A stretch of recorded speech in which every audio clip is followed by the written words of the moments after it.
Ayan, ito yung aking niloloto, beef chicken leg, Chinese style.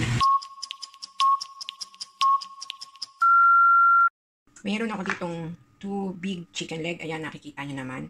Lulutuin ko yan ng Chinese style. So, ayun na nga, malinis yan. Ngayon, babalian ko siya ng kumukulong tubig. Ayan. Mga 2 minutes, okay na yan. Ayan, binaliktad ko lang. Ayan. After 2 minutes, aalisin ko yung tubig. Kung malaki naman yung pinaglagyan mo at lubog, pwede nang hindi baliktarin yung sa akin kasi mababaw. Ayan, inalis ko na yung tubig, yung mainit. Ilalagay ko naman itong ginger, tsaka yung sibuyas na maliit na kulay pula. Light soy sauce, ayan. And then, dark soy sauce. At cooking wine, ayan.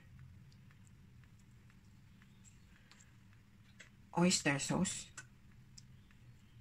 Ayan. At sugar. Ayan. Hahaluin lang yan at imamassage ko. Then, imamarinate. More than 1 hour.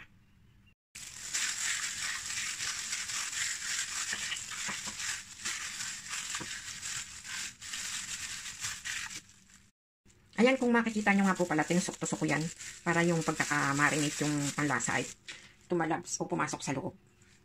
Hindi ko na naipakita yung pagkakatusok. Then, ngayon, babalutin ko na siya. Ayan, babalutin ko na ng plastic.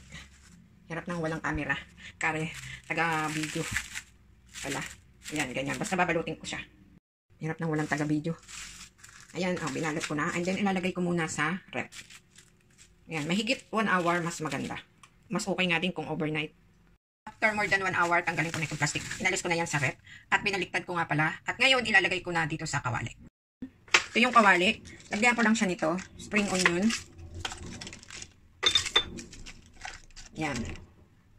Tapos, ilalagay ko ito. Yan. Ganyan. Nga pala, pwede ito sa rice cooker. Kaya lang, nakapagsaing na ako kaya dito ko na siya lulutuin. Siyempre, dito natin lulutuin. Mahinang apoy lang. Yan. Then, after that, ilalagay itong pinag-marinate yung sabaw.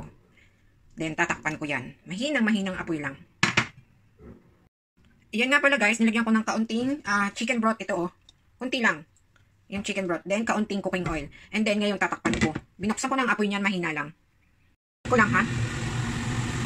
Ay, yan, ayan. Kumukulo na. So, mahina lang ang apoy hanggang sa maluto na. Takpan ko ulit.